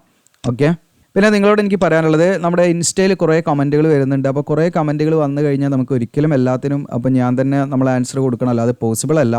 അപ്പോൾ എനിക്ക് പറ്റുന്നതൊക്കെ ഞാൻ ഇടയ്ക്കിടയ്ക്കൊക്കെ ആൻസർ കൊടുക്കുന്നുണ്ട്. മാക്സിമം റിലവൻ്റ് ആണ് എന്നൊക്കെ തോന്നുന്നത് മാത്രം ഞാൻ എടുക്കുന്നുള്ളൂ, കാരണം എല്ലാത്തിനും ആൻസർ കൊടുക്കാൻ പറ്റില്ല. അപ്പോൾ നിങ്ങൾ വീഡിയോ മുഴുവനായിട്ടും കാണുക എന്നുള്ളതാണ്. എന്നിട്ട് അതിൻ്റെ അടിയിൽ റിലവൻ്റ് ആയിട്ടുള്ള ക്വസ്റ്റ്യൻസ് ചോദിക്കുകയാണെങ്കിൽ മാക്സിമം അതിന് ആൻസർ ഞാൻ തരും, അതായത് നമ്മുടെ കമൻറ്റ് സെക്ഷനിൽ തന്നെ. ഓക്കെ, ഇനി അത് മാത്രമല്ല, നിങ്ങൾക്ക് നമ്മുടെ ചാനലിൻ്റെ മെമ്പർഷിപ്പൊക്കെ എടുത്തു കഴിഞ്ഞാൽ നിങ്ങളുടെ കമൻറ്റും അതൊക്കെ ഹൈലൈറ്റ് ചെയ്ത് കാണിക്കുകയും എനിക്ക് അങ്ങനെയുള്ളവർക്ക്, കാരണം നമ്മളെ ചാനലിനെ നല്ല രീതിയിൽ സപ്പോർട്ട് ചെയ്യണം ആഗ്രഹമുള്ളവർക്ക് അങ്ങനെ ചെയ്യാവുന്നതാണ്. അവരെയും നമ്മൾ ആ രീതിയിൽ പരിഗണിക്കുന്നതാണ് എന്നുള്ള ജസ്റ്റ് ഒന്ന് ഓർമ്മിപ്പിക്കുകയാണ്. മെമ്പർഷിപ്പ് നമ്മളെ ചാനലിൽ മെമ്പർഷിപ്പ് എടുക്കാൻ പറ്റും. അതെങ്ങനെ എടുക്കുകയെന്ന് വെച്ചാൽ ജസ്റ്റ് ഞാൻ കാണിക്കുക. ജസ്റ്റ് ഇവിടെ നിന്ന് ഓപ്പൺ ആക്കിയാൽ നമ്മളൊരു വീഡിയോയിൽ ക്ലിക്ക് ചെയ്ത് കഴിഞ്ഞാൽ നിങ്ങൾക്ക് ഇവിടെ കാണാൻ പറ്റും നമ്മുടെ അതായത് ജിയോസിയൽ എജുലാൻഡിൻ്റെ ഇവിടെ ഏറ്റവും താഴെ ഇവിടെ കാണാം ജോയിൻ എന്ന് പറഞ്ഞിട്ടുള്ള ബട്ടൺ കാണാം. ജോയിൻ എന്നുള്ള പറഞ്ഞിട്ടുള്ള ബട്ടണിൽ നിങ്ങൾക്ക് എന്താണ് ജോയിൻ ചെയ്യാം. അതിൽ പല സ്കീമുകളുണ്ട്, പ്ലാറ്റിനം ഉണ്ട്. അപ്പോൾ ഏറ്റവും കൂടുതലുള്ള മുതൽ കുറവുള്ള മുതൽ പലതും ഉണ്ട് കേട്ടോ. അപ്പോൾ നിങ്ങൾക്ക് ഒരു മന്ത്ലി സബ്സ്ക്രിപ്ഷനാണ് നിങ്ങൾക്ക് താല്പര്യമുണ്ട്. ഞാൻ ഒരിക്കലും നിർബന്ധം പറയുന്നില്ല, കാരണം നിങ്ങൾക്കത് യൂസ്ഫുൾ ആകും. അതായത് നിങ്ങൾക്ക് ഒരുപാട് ഡൗട്ട് കാര്യങ്ങളൊക്കെ ഉണ്ടെങ്കിൽ അങ്ങനെയുള്ളവരെന്ത് ചെയ്യും, നമ്മൾ പ്രത്യേകം പരിഗണന കൊടുക്കും. അവർക്ക് വാട്സപ്പായിട്ട് കോൺടാക്ട് ചെയ്യാൻ പറ്റും. അങ്ങനെയുള്ള കുറച്ച് കാര്യങ്ങൾ ബെനിഫിറ്റ്സ് ഇതിലുണ്ടെന്ന് ഞാൻ ജസ്റ്റ് ഒന്ന് പരിചയപ്പെടുത്താണ്. കാരണം ഇങ്ങനെയും നമുക്ക് യൂസ് ചെയ്യാം, അതൊരു സർവീസായിട്ട് നമുക്ക് യൂസ് ചെയ്യാം. അതായത് ഈ പറയുന്നപ്പോൾ നമുക്കത് പോസിബിൾ അല്ല, കാരണം എല്ലാവരും പാടെ വന്നിട്ട് ചോദിച്ചു കഴിഞ്ഞാൽ അതൊരിക്കലും പോസിബിൾ അല്ല ആൻസർ കൊടുക്കാൻ. അപ്പോൾ നിങ്ങളൊന്നും വിചാരിക്കരുത്, കാരണം ഒരുപാട് മെസ്സേജ് വരുന്നുണ്ട്, അതുകൊണ്ടുള്ള ഇഷ്യൂസാണ്. നമുക്കൊരിക്കലും അതിന് ആൻസർ ചെയ്യൽ എന്തല്ല പോസിബിൾ അല്ല കേട്ടോ. അതൊന്നും ഓർമ്മിപ്പിച്ചാണ് നമ്മുടെ വീഡിയോയുടെ ഭാഗമായിട്ട്. അപ്പോൾ ഇതിൽ നിങ്ങൾക്കിവിടെ കാണാം രജിസ്റ്റർ ചെയ്യാനുള്ള ഡീറ്റെയിൽസ് ആണ്. നമുക്ക് ആദ്യം യൂസർ ഐ ഡിയും പാസ്വേഡൊക്കെ ജനറേറ്റ് ചെയ്യണം. ഓക്കെ, അത് കിട്ടണമെങ്കിൽ നമ്മൾ ആദ്യം ഇതിൽ നമ്മുടെ ബേസിക് ആയിട്ടുള്ള ഡീറ്റെയിൽസ് കൊടുക്കണം. അപ്പോൾ ആദ്യം നമ്മൾ കൊടുക്കണം നമ്മുടെ ഫസ്റ്റ് നെയിം കൊടുക്കുക, ദെൻ മിഡിൽ നെയിം ഒക്കെ ഉണ്ടെങ്കിൽ കൊടുക്കുക, ലാസ്റ്റ് നെയിം നമ്മുടെ ഇനിഷ്യലോ അങ്ങനെ എന്തായിരിച്ചാൽ നിങ്ങൾക്കുള്ള എന്തായിരിച്ചാൽ കൊടുക്കട്ടെ. ഞാൻ ജസ്റ്റ് ഇവിടെ ഒക്കെ കുറച്ച് കാര്യങ്ങളൊക്കെ ടൈപ്പ് ചെയ്യുന്നുള്ളൂ, വെറുതെ നിങ്ങളെ കാണിക്കുന്നതിന് വേണ്ടിയിട്ടാണ്. ഓക്കെ, അപ്പോൾ നമ്മളിവിടെ പേര് കൊടുക്കേണ്ടത് നമ്മൾ ആധാർ കാർഡിൽ നമ്മുടെ പേര് എങ്ങനെയാണോ അതേപോലെ കൊടുക്കട്ടോ നിങ്ങളിവിടെ. ഓക്കെ, പ്രത്യേകം ശ്രദ്ധിക്കാം. ഇനി നമ്മുടെ ഡേറ്റ് ഓഫ് ബർത്ത് ആണ് ഇവിടെ കൊടുക്കേണ്ടത്. നിങ്ങൾ ഡേറ്റ് ഓഫ് ബർത്ത് കൊടുക്കുക, അതിനുശേഷം മെയിൽ ഓർ ഫീമെയിൽ ഏതാച്ചാൽ നിങ്ങൾ സെലക്ട് ചെയ്യാം, മൊബൈൽ നമ്പർ കൊടുക്കാം, ദെൻ അത് കൺഫേം ചെയ്യാം. ദെൻ നിങ്ങൾക്ക് മറ്റു വേറെ മൊബൈൽ നമ്പർ ഉണ്ട്, അതും പാടെ ഇവിടെ കൊടുക്കണം, അത് നിർബന്ധമാണ് കേട്ടോ. പാരൻസിൻ്റെ നമ്പർ അതും കൊടുക്കാം. പിന്നെ ഇമെയിൽ ഐ ഡി ഇവിടെ കൊടുക്കാം നമ്മൾ. പിന്നെ അതിനുശേഷം ഇവിടെ കൺഫേം ഇമെയിൽ ഐ ഡി, അതേ സെയിം ഇമെയിൽ ഐ ഡി ഇവിടെ കൊടുക്കാം. അതിനുശേഷം നമ്മളിത് വായിച്ചിട്ട് ഡിക്ലെയർ നമ്മളെല്ലാം കൊടുത്താൽ ഓക്കെയാണ്. ക്യാപ്ച കോഡ് അടിച്ചിട്ട് എന്ത് ചെയ്യുക, നമ്മൾ റീവെരിഫൈ കൊടുക്കുക. ഞാൻ ഡീറ്റെയിൽസ് ഒക്കെ കൊടുത്തിട്ടൊന്ന് കാണിക്കാം കേട്ടോ. ഇപ്പോൾ ഞാനിവിടെ ഡീറ്റെയിൽസ് ഒക്കെ കൊടുത്തു വന്നിട്ട് ഞാൻ അവിടെ ക്യാപ്ച കോഡും അടിച്ചു. ഇനി അവിടെ റീവെരിഫൈ എന്നുള്ള ബട്ടൺ ക്ലിക്ക് ചെയ്യണേ. നമ്മളൊന്നും പാടെ വെരിഫൈ ചെയ്യണം, നമ്മളുടെ എല്ലാം ഓക്കെ ആണോ നോക്കുക. നിങ്ങൾ ജസ്റ്റ് വായിച്ചു നിങ്ങളുടെ പേര് ഇനിഷ്യൽ എല്ലാം ഓക്കെ ആണോ, date of birth, mobile number, mail I D ഒക്കെ ഓക്കെ ആണോ നോക്കുക. എല്ലാം ഓക്കെ ആണോ ഇവിടെ ഇങ്ങനെ ടിക്ക് ചെയ്ത് കൊടുക്കുക, അല്ലെങ്കിൽ അത് പോയിട്ട് എഡിറ്റ് ചെയ്തിട്ട് വീണ്ടും ചെയ്യട്ടോ. ഓക്കെ, അപ്പോൾ ഞാൻ അവിടെ സബ്മിറ്റ് എന്ന് കൊടുക്കുകയാണ്. ഓക്കെ, വൺസ് നമ്മളത് സബ്മിറ്റ് ചെയ്താൽ പിന്നെ നമുക്കത് മോഡിഫൈ ചെയ്യാൻ പറ്റില്ല, പ്രത്യേകം ശ്രദ്ധിക്കണം. അപ്പോൾ നിങ്ങൾക്ക് ഇവിടെ കാണാൻ പറ്റും രജിസ്റ്റേർഡ് സക്സസ്ഫുള്ളി എന്ന് പറഞ്ഞിട്ട് കാണാൻ പറ്റും. അപ്പോൾ നമ്മുടെ രജിസ്ട്രേഷൻ നമ്പറാണിത്, ഇത് നമ്മൾ എഴുതി വെക്കണം കേട്ടോ. അതാണ് നമ്മുടെ രജിസ്ട്രേഷൻ നമ്പർ. ഓക്കെ, അത് നമുക്ക് വീണ്ടും ആവശ്യം വരും. അതോടൊപ്പം തന്നെ നമ്മുടെ ഇമെയിലിലേക്കും മൊബൈൽ നമ്പറിലേക്കും ഒക്കെ എന്ത് ചെയ്തിട്ടുണ്ട്, നമ്മുടെ ഇതിൻ്റെ ലോഗിൻ ഐ ഡിയും അതുപോലെ തന്നെ പാസ്വേഡ് അവർ ഈ പറയുന്ന രജിസ്റ്റർ നമ്പർ അതല്ലെങ്കിൽ login I D, register number തന്നെയാണ് നമ്മുടെ ലോഗിൻ ഐ ഡി ആയിട്ട് വരുന്നത്. അതുപോലെ പാസ്വേഡും നമ്മുടെ മെയിലിലേക്കും അതുപോലെ തന്നെ നമ്മുടെ മൊബൈൽ നമ്പറിലേക്കും അയച്ചിട്ടുണ്ടെന്ന് പറയുന്നുണ്ട്. അപ്പോൾ ക്ലോസ് എടുക്കാം. ഓക്കെ, അപ്പോൾ അത് നിങ്ങളുടെ മൊബൈലിലും മെയിൽ ഐ ഡിയിലും അതിൻ്റെ പാസ്വേഡും അത് ഈ പറയുന്ന രജിസ്ട്രേഷൻ നമ്പർ ഉണ്ടാവും. അത് നിങ്ങൾ എവിടെയെങ്കിലും എഴുതി വെക്കട്ടെ, പിന്നെ അത് എന്തെങ്കിലും ഡിലീറ്റ് ഒക്കെ ആയിപ്പോയാൽ നമുക്ക് പിന്നീട് അത് ലോഗിൻ ചെയ്യാൻ ബുദ്ധിമുട്ടായിരിക്കും. ഇപ്പോൾ നമ്മൾ ഈ ഒരു പേജിലാണ് പിന്നീട് ഡയറക്റ്റ് ആയിട്ട് എത്തുന്നത്. നമ്മൾ ഇപ്പോൾ ഞാനിതിൽ ലോഗിൻ ആണ്. ഇപ്പോൾ നമുക്കിവിടെ ലോഗ് ഔട്ട് ചെയ്തിട്ട് വേണമെങ്കിൽ എന്ത് ചെയ്യാൻ, പിന്നീട് വേണമെങ്കിൽ ബാക്കി കാര്യങ്ങൾ ചെയ്താൽ മതി. ഇപ്പോൾ നമ്മൾ ഓൺലൈനായിട്ട് അപേക്ഷയൊക്കെ ചെയ്ത് കൊടുക്കുന്നുണ്ട്. നിങ്ങൾക്ക് നമ്മുടെ വാട്സപ്പിൻ്റെ ലിങ്ക് ഞാൻ ഡിസ്ക്രിപ്ഷനിലും അതുപോലെ സ്ക്രീനിലൊക്കെ തരാം. ജസ്റ്റ് നിങ്ങൾക്ക് വാട്സപ്പ് തരാം, ആ നമ്പറിലേക്ക് നിങ്ങൾ കോൺടാക്ട് ചെയ്താൽ മതി. ഈ പറയുന്ന ഓൺലൈൻ അപേക്ഷ എന്താണ് ഫില്ല് ചെയ്യുന്നതിന് വേണ്ടി മാത്രമാണ് കേട്ടോ അതിലേക്ക് കോൺടാക്ട് ചെയ്യേണ്ടത്. സംശയങ്ങൾ അതിലൂടെ നമ്മൾ പറയുന്നതല്ല. ഓക്കെ, അത് പ്രത്യേകം ശ്രദ്ധിക്കുക നിങ്ങൾ. അപ്പോൾ ഇവിടെ നിങ്ങൾക്ക് കാണാം നമ്മുടെ അപ്ലിക്കേഷൻ നമ്പറും കാര്യങ്ങളൊക്കെയാണ് ഇവിടെ വന്നിരിക്കുന്നത്. ഇനി നമ്മൾ ഗോ ടു അപ്ലിക്കേഷൻ എന്നുള്ള ഭാഗമാണ് കേട്ടോ. ഞാനിപ്പോൾ ഇത് ബാക്ക് അടിക്കുകയൊന്നും ചെയ്തിട്ടില്ല, നേരെ അത് ഈ പേജിലേക്കാണ് നമ്മൾ വന്നിരിക്കുന്നത്. ഓക്കെ, അപ്പോൾ നമ്മളിവിടെ ഗോ ടു അപ്ലിക്കേഷൻ കൊടുക്കുക. ഇനി നിങ്ങൾക്ക് ഇപ്പം ചെയ്യേണ്ട, പിന്നീട് ചെയ്യുകയാണെങ്കിൽ നിങ്ങൾക്ക് എന്താണ് ഇവിടെ ലോഗ് ഔട്ട് ചെയ്തിട്ട് പോകാം. അപ്പോൾ ലോഗിൻ ചെയ്യാനുള്ള രജിസ്റ്റർ നമ്പറും പാസ്വേഡും നിങ്ങളുടെ മൊബൈലിലേക്കോ നിങ്ങളുടെ ഇമെയിലിലേക്കോ അവർ അയച്ചിട്ടുണ്ടാകും. അത് വെച്ച് ലോഗിൻ ചെയ്യാവുന്നതാണ് പിന്നീട് ഇതിലേക്ക് ആണെങ്കിൽ കേട്ടോ. ഞാനിവിടെ ഗോ ടു അപ്ലിക്കേഷൻ ഡയറക്റ്റ് ഇപ്പം തന്നെ ചെയ്ത് കാണിക്കാം. അപ്പോൾ ഗോ ടു അപ്ലിക്കേഷൻ എന്നുള്ള ക്ലിക്ക് ചെയ്തപ്പം പേജ് ലോഡായി വരുന്നുണ്ട്. അപ്പോൾ ഇതിൽ നിങ്ങൾക്ക് കാണാം പേഴ്സണൽ ഡീറ്റെയിൽസ് ആണ് ആദ്യം നമ്മൾ ഫില്ല് ചെയ്യേണ്ടത്. അപ്പോൾ പേഴ്സണൽ ഡീറ്റെയിൽസിൽ നമ്മുടെ കുറച്ച് കാര്യങ്ങളൊക്കെ നമ്മൾ രജിസ്ട്രേഷൻ്റെ ഭാഗമായിട്ട് ഫില്ല് ചെയ്തിട്ടുണ്ട്. ഇനി ഇവിടുന്ന് നമ്മൾ മാരീഡ് ആണോ അൺമാരീഡ് ആണോ എന്നുള്ളതാണ് ആദ്യം സെലക്ട് ചെയ്യേണ്ടത്. പിന്നെ ഫാദറിൻ്റെ പേര് നമ്മളിവിടെ അടിച്ചു കൊടുക്കാം, അതിനുശേഷം മദറിൻ്റെ പേരിവിടെ അടിച്ചു കൊടുക്കാം. പിന്നെ മൊബൈൽ നമ്പർ ഇതൊക്കെ നമ്മൾ ഓൾറെഡി കൊടുത്താണ്, അത് നമ്മൾ വീണ്ടും ചെയ്യേണ്ട ആവശ്യമില്ല. ഇനി പോസ്റ്റ് ഡീറ്റെയിൽസ് ആണ്, ഏത് പോസ്റ്റിലേക്കാണ് നമ്മൾ അപ്ലൈ ചെയ്യുന്നത് വെച്ചാൽ ഞാനിപ്പോൾ ഇവിടെ ഇലക്ട്രോണിക്സ് ആണ് ക്ലിക്ക് ചെയ്യുന്നത്. പ്രൊജക്ട് അസിസ്റ്റൻറ്റ് ഇലക്ട്രോണിക്സ് ആണ് ഞാൻ ക്ലിക്ക് ചെയ്യുന്നത് വിചാരിക്കാം. ഓക്കെ, ദെൻ അതിനുശേഷം എസെൻഷ്യൽ ക്വാളിഫിക്കേഷൻ അത് ഡിഫോൾട്ടായിട്ട് അങ്ങനെ തന്നെയാണ് വന്നിരിക്കുന്നത്. ഇപ്പോൾ ഞാനിവിടെ മെക്കാനിക്കൽ സെലക്ട് ചെയ്യുമ്പോൾ മെക്കാനിക്കൽ ഇവിടെ ഡിഫോൾട്ടായിട്ട് വരും കേട്ടോ. ഓക്കെ, അപ്പോൾ നിങ്ങൾക്ക് ഇപ്പോൾ ഏതാണോ വരച്ചപ്പോൾ ഫോർ എക്സാമ്പിൾ ഞാനിപ്പോൾ ഇവിടെ ഓഫീസ് ആണെങ്കിൽ ഓഫീസ് എന്നുള്ളതിൽ നമുക്ക് ഡ്രോപ്പ് ഡൗൺ മെനു ഉണ്ട് ഇവിടെ. ഡിഗ്രി ഇൻ ആർട്സ്, അതുപോലെ degree in science, degree in computer application, then BBA ഒക്കെ കഴിഞ്ഞവർക്ക് അപ്ലൈ ചെയ്യാം കേട്ടോ. അപ്പോൾ അതിൻ്റെ കാര്യങ്ങളനുസരിച്ച് സെലക്ട് ചെയ്യാം. ഇപ്പോൾ ഞാനിവിടെ ഇപ്പം ഇലക്ട്രോണിക്സ് ആണ് ഇപ്പം ക്ലിക്ക് ചെയ്യുന്നത് ഇവിടെ. ഓക്കെ, എന്നിട്ട് അവിടെ നമുക്കത് തന്നെ ഓട്ടോമാറ്റിക്കായി വരുന്നുണ്ടൊന്നും ചെയ്യേണ്ട ആവശ്യമില്ല. നാഷണാലിറ്റി ചോദിക്കുന്ന അതും അത് ബൈ ഡിഫോൾട്ടായിട്ട് അങ്ങനെ തന്നെ കിടക്കുന്നുണ്ട്, നമ്മളൊന്നും ചെയ്യേണ്ട ആവശ്യമില്ല. റിസർവേഷൻ നിങ്ങൾക്ക് SC/ST OBC ഒക്കെ ആണെങ്കിൽ നിങ്ങൾ സെൻട്രൽ ഗവൺമെൻറ് പർപ്പസിന് വേണ്ടി തയ്യാറാക്കിയ കാസ്റ്റ് സർട്ടിഫിക്കറ്റ് വേണം കേട്ടോ. OBC ആണെങ്കിൽ OBC നോൺ ക്രിമിനൽ സർട്ടിഫിക്കറ്റ് ആണ് വേണ്ടത്, അതും സെൻട്രൽ ഗവൺമെൻറ് പർപ്പസിന് വേണ്ടി തയ്യാറാക്കിയായിരിക്കണം. ദെൻ AWS ആണെങ്കിലും എല്ലാം സെൻട്രൽ ഗവൺമെൻറ് പർപ്പസിന് വേണ്ടി തയ്യാറാക്കിയായിരിക്കണം. അപ്പോൾ ഞാൻ ജനറലാണ് ഇതിലേക്ക് കൊടുക്കുന്നത്.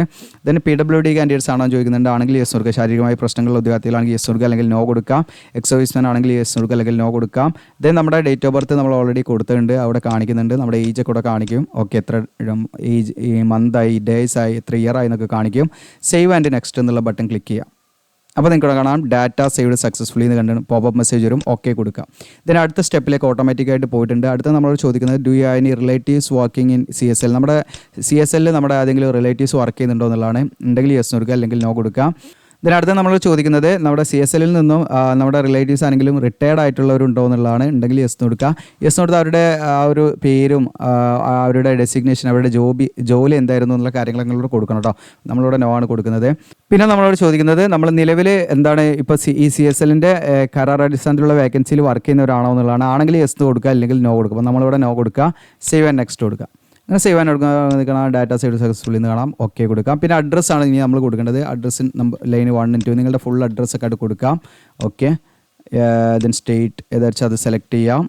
ഡിസ്ട്രിക്റ്റ് ഏതാച്ചാൽ നിങ്ങളത് സെലക്ട് ചെയ്യാം. ദെൻ പിൻകോഡ് ഏതാച്ചാൽ നിങ്ങൾ അടിച്ചു കൊടുക്കാം. ഓക്കെ, ഞാനിവിടെ ജസ്റ്റ് വെറുതെ കൊടുക്കാം കേട്ടോ, നിങ്ങളെ കാണിക്കുന്നതിന് വേണ്ടി. അപ്പോൾ ഈ ഒരു അഡ്രസ്സ് തന്നെയാണ് നമ്മുടെ കമ്മ്യൂണിക്കേഷൻ അഡ്രസ്സ് തന്നെയാണ് നമ്മുടെ പെർമനൻറ്റ് അഡ്രസ്സെങ്കിലും കൂടെ സെയിം ആസ് ഉള്ളൊരു ഓപ്ഷൻ ഉണ്ട്. എസ് കൊടുത്താൽ ആദ്യം മുകളിൽ കൊടുത്താൽ അതേ അഡ്രസ്സ് ഇവിടെ കോപ്പി ആവും. ഇനി പെർമനൻറ്റ് അഡ്രസ്സ് വ്യത്യാസം ഉണ്ടെങ്കിൽ സെപ്പറേറ്റ് ആയിട്ട് ഇവിടെ അടിച്ചു കൊടുക്കണം കേട്ടോ. ഓക്കെ, ഇപ്പോൾ ഞാനിവിടെ സെയിം എന്നുള്ളത് ഇപ്പോൾ നമ്മൾ ആദ്യം അടിച്ചു കൊടുത്തത് കമ്മ്യൂണിക്കേഷൻ അഡ്രസ്സാണ്, അതായത് കോറസ്പോണ്ടൻസ് അഡ്രസ്സ് എന്ന് പറയും, അത് കമ്മ്യൂണിക്കേഷൻ അഡ്രസ്സാണ് കേട്ടോ. അത് തന്നെയാണ് നമ്മുടെ പെർമനൻറ്റ് അഡ്രസ്സെങ്കിൽ നിങ്ങൾ എന്ത് ചെയ്യുകയെന്ന് വെച്ചാൽ പെർമനൻറ്റ് അഡ്രസ്സിൻ്റെ മുകളിലായിട്ട് ഇവിടെ കാണാൻ നിങ്ങൾക്ക് രണ്ടും സെയിം ആണെന്നുള്ള യെസ് ഇവിടെ അടിച്ചു കൊടുക്കുക. അപ്പോൾ ജസ്റ്റ് നിങ്ങളതിൽ ടിക്ക് ചെയ്ത് കഴിഞ്ഞാൽ ഇങ്ങോട്ട് അത് കോപ്പി ആയിട്ടുണ്ട്. ഇനി സേവ് ആൻഡ് നെക്സ്റ്റ് എന്ന് കൊടുക്കുക.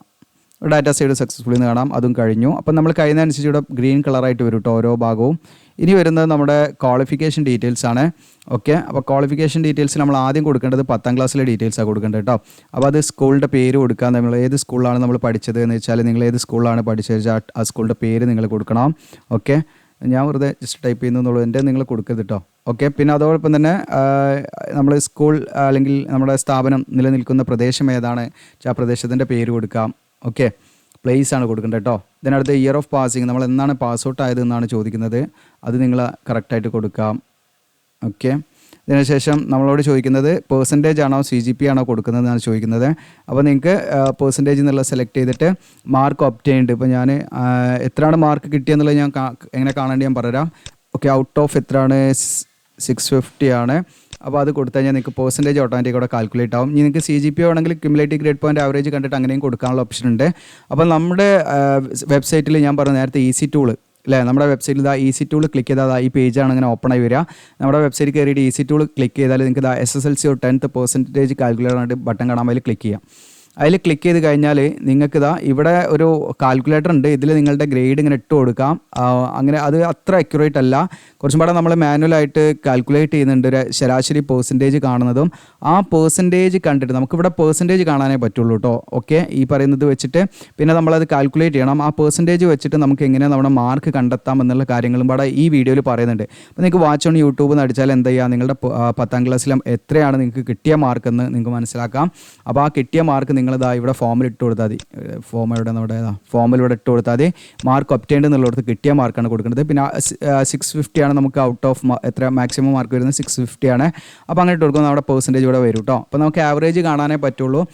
നമ്മുടെ റിയൽ മാർക്കൊക്കെ കാണാൻ നമ്മൾ പരീക്ഷ ഭാഗത്ത് നമ്മൾ സ്കോർ കാർഡൊക്കെ വാങ്ങണം കേട്ടോ. അപ്പോൾ അതെല്ലാവരും വാങ്ങിക്കൊള്ളുന്നില്ല, അല്ലാത്തവർക്കാണ് ഞാൻ പറയുന്നത്.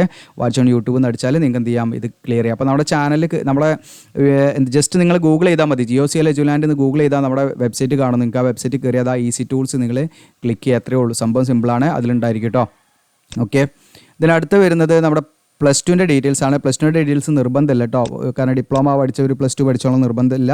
അപ്പോൾ ഉള്ളവരെന്ത് പഠിച്ചവരുണ്ടെങ്കിൽ അവർ വെറുതെ കൊടുക്കാം, ഡീറ്റെയിൽസ് കൊടുത്തിട്ടേ കേട്ടോ. ഞാനിപ്പോൾ ഇവിടെ കൊടുക്കുന്നില്ല എളുപ്പത്തിന് വേണ്ടിയിട്ട്.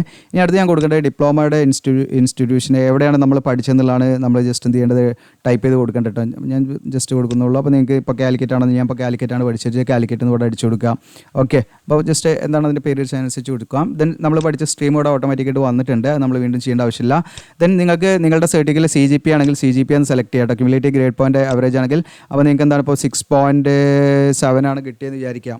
ഓക്കെ, അപ്പോൾ നിങ്ങൾ എന്ത് ചെയ്യുക, അതിട്ട് കൊടുക്കാം. അവിടെ ടോട്ടൽ CGP എന്ന് പറഞ്ഞാൽ 10 സ്കെയിലാണെങ്കിൽ 10 ഇട്ട് കൊടുത്താൽ നമുക്ക്.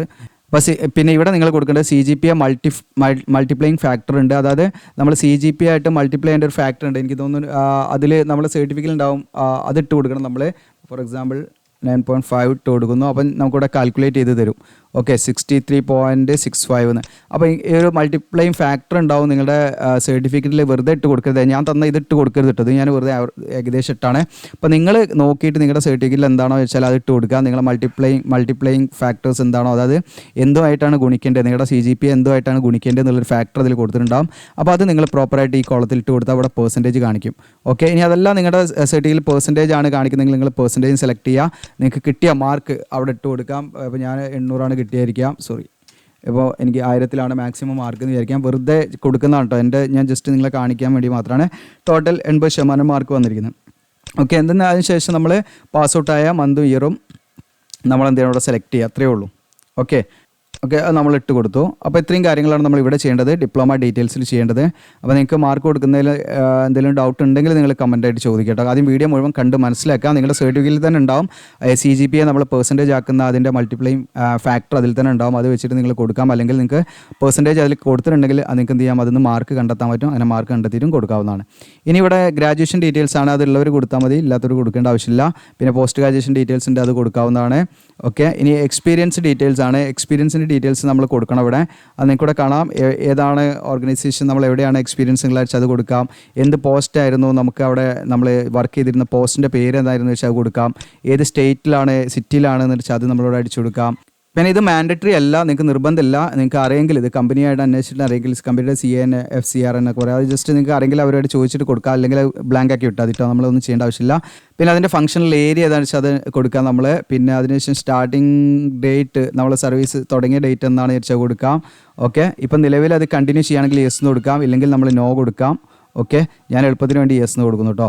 Okay, then end of date service നിങ്ങൾക്കൂടെ കാണാം. അപ്പോൾ അത് നമുക്ക് സിസ്റ്റം ജനറേറ്റ് ചെയ്തുകൂടെ കാണാം. 21/9/2024 കേട്ടോ വരിക. ഓക്കെ, ആ സിസ്റ്റം ജനറേറ്റ് ചെയ്യുന്നത് നമ്മളൊന്നും ചെയ്യേണ്ട. ഇവിടെ നോ കൊടുത്താൽ നിങ്ങൾക്ക് എന്ത് ചെയ്യാം, ഇവിടെ നിങ്ങൾ എന്നാണ് അവിടെ നിന്ന് ഇറങ്ങിയത് റിലീവ് ചെയ്ത് വെച്ചാൽ അതിനനുസരിച്ച് നിങ്ങൾക്ക് എന്ത് ചെയ്യാം, അവിടെ കൊടുക്കാവുന്നതാണ്.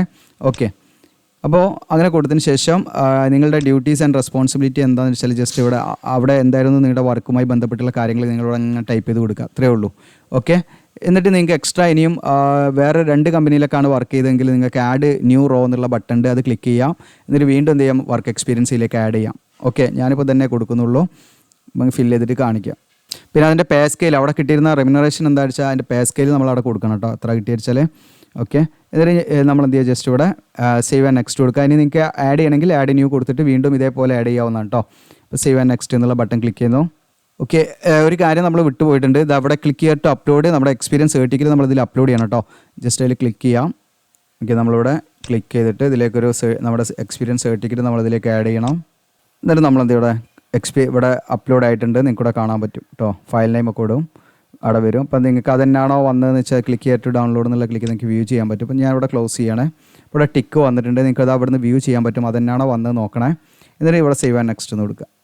അങ്ങനെ സേവ് ആൻഡ് നെക്സ്റ്റ് കൊടുക്കുമ്പോൾ സക്സസ്ഫുള്ളായിട്ട് സേവ് ആയിട്ടുണ്ട്. ഇനി നമ്മൾ എവിടേക്കാണ് നമുക്ക് എക്സാം വേണ്ടതെന്ന് വെച്ചാൽ അതിങ്ങനെ സെലക്ട് ചെയ്യാം. ഇപ്പോൾ കോഴിക്കോട് ഞാൻ സെലക്ട് ചെയ്തു, രണ്ടാമത്തെ എവിടെയാണ്, ഇപ്പോൾ കണ്ണൂരാണ് വേണ്ടി വെച്ചാൽ സെലക്ട് ചെയ്തു, മൂന്നാമത്തെ ഇതൊക്കെ കേരളത്തിൽ മാത്രമേ എക്സാം ഉണ്ടാവുള്ളൂ. ഓക്കെ, എറണാകുളമാണ് വെച്ചാൽ സെലക്ട് ചെയ്തു. ദെൻ സേവ് ആൻഡ് നെക്സ്റ്റ് എന്ന് കൊടുക്കുക. ഓക്കെ, അപ്പോൾ ഡാറ്റ സേവ് സക്സസ്ഫുള്ളി കണ്ടു നിങ്ങൾക്ക് ഇവിടെ കാണാം. ഇനി നമ്മൾ കുറച്ച് ഡോക്യുമെൻറ്റ്സ് ഇതിലേക്ക് അപ്ലോഡ് ചെയ്യണം. ഫോട്ടോഗ്രാഫ് അപ്ലോഡ് ചെയ്യണം. ഫോട്ടോഗ്രാഫ് ആണെങ്കിൽ അതിൻ്റെ ഫയൽ സൈസ് ഒക്കെ പറയും. നിങ്ങൾക്ക് ജസ്റ്റ് ഐ ബട്ടണിൽ ക്ലിക്ക് ചെയ്താൽ മതി. പിന്നെ നമ്മളിതിൽ ഫോട്ടോഗ്രാഫ്, സിഗ്നേച്ചർ, 10ാം ക്ലാസ്സിലെ certificate, diploma certificate, diploma mark sheet, ഇനി എന്തെങ്കിലും അഡീഷണൽ സർട്ടിഫിക്കറ്റ് ഉണ്ടെങ്കിൽ ഇപ്പോൾ SC ST OBC ഒക്കെ ആണെങ്കിൽ അവർക്ക് ഇവിടെ കാസ്റ്റ് സർട്ടിഫിക്കറ്റ് ഇവിടെ എക്സ്ട്രാ കാണിക്കും കേട്ടോ. പിന്നെ എക്സ്ട്രാ അഡീഷണൽ സർട്ടിഫിക്കറ്റ് എന്തെങ്കിലും ഉണ്ടെങ്കിൽ അത് നമ്മൾ എന്ത് ചെയ്യണം, ഇതിലേക്ക് അപ്ലോഡ് ചെയ്യണം കേട്ടോ. അപ്പോൾ ഇനി നമ്മളിവിടെ ഫോട്ടോഗ്രാഫ് അപ്ലോഡ് ചെയ്യുമ്പോൾ അതിൻ്റെ കാര്യങ്ങളാണ്. ജസ്റ്റ് ഇവിടെ ക്ലിക്ക് ഹിയർ ടു അപ്ലോഡ് എന്നുള്ള ബട്ടൺ ക്ലിക്ക് ചെയ്യാം.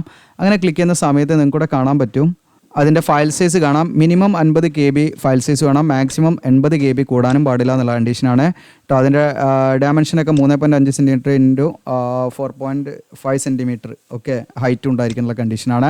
അപ്പോൾ അതിൻ്റെ ഡയമെൻഷൻ പറയുന്നുണ്ട്. അപ്പോൾ നമ്മൾ എന്ത് ചെയ്യുക, ഇതിലേക്ക് ജസ്റ്റ് ആദ്യം ഫോട്ടോ ഒന്ന് റീസൈസ് ചെയ്യണം. അപ്പോൾ അത് എങ്ങനെയാണ് ചെയ്യുന്നത് വെച്ചാൽ നമ്മുടെ വെബ്സൈറ്റിൽ തന്നെ നിങ്ങൾ GeoCL Agilent എന്ന് ജസ്റ്റ് ഗൂഗിൾ ചെയ്താലും മതി, അല്ലെങ്കിൽ നമ്മുടെ താഴെയുള്ള ലിങ്കിൽ ക്ലിക്ക് ചെയ്ത് നിങ്ങൾക്ക് അങ്ങനെയും കയറാം. ഓക്കെ, അപ്പോൾ ഇവിടെ നിങ്ങൾക്ക് കാണാം ഈസി ടൂൾ എന്നുള്ള കാണാം. ഈസി ടൂളിൽ ബട്ടൺ ക്ലിക്ക് ചെയ്തിട്ട് നിങ്ങൾക്ക് ഇവിടെ കാണാം ഫോട്ടോ എഡിറ്റർ എന്നുള്ള ബട്ടൺ ക്ലിക്ക് ചെയ്യാം. അപ്പോൾ ഇവിടെ നിങ്ങൾക്ക് സെലക്ട് ഫയൽ എന്നുള്ള ബട്ടൺ കാണാം. അതിൽ ക്ലിക്ക് ചെയ്തിട്ട് ഇപ്പോൾ ഞാനിവിടെ ഒരു 86 KB ഫയൽ സൈസ് ഉണ്ട് കേട്ടോ. അത് ജസ്റ്റ് ഞാൻ എന്ത് ചെയ്യണം, ഓപ്പൺ ആക്കുകയാണ്. ഓക്കെ, എന്നിട്ട് ഇവിടെ അതിൻ്റെ ആ ഒരു നമുക്ക് ഔട്ട് കിട്ടേണ്ടത് നമുക്ക് 80 KB മാക്സിമം വന്നാൽ മതി. അപ്പോൾ ഞാൻ ജസ്റ്റ് 80 ഇട്ട് കൊടുക്കുകയാണ്. അപ്പോൾ 80 ഇടുമ്പോൾ നമുക്ക് 80 തന്നെ കറക്റ്റ് കിട്ടില്ല. അപ്പോൾ അത് നിങ്ങൾക്ക് അനുസരിച്ച് 35.7 KB ആണ് നമുക്ക് കിട്ടിയിരിക്കുന്നത്. അപ്പോൾ ഞാൻ 80 മാറ്റിയൊരു 180 ഇട്ട് കൊടുക്കുകയാണ്. 180 KB എന്ന് പറയുമ്പോൾ നമുക്ക് 180 KB വന്നിട്ടുണ്ട്. അപ്പോൾ അത്രയും വേണ്ട, 180. ഇപ്പോൾ ഡയമെൻഷനൊന്നും നമുക്കിവിടെ ചേഞ്ച് ആക്കാം. 380, 480, ഹൈറ്റ് 380 കൊടുക്കുന്നു. അപ്പോൾ ഇവിടെ ഞാനൊരു 80 ഇട്ട് കൊടുക്കുന്നു. ഫയൽ സൈസ് ഡൗൺലോഡ് എന്ന് കൊടുക്കുന്നു.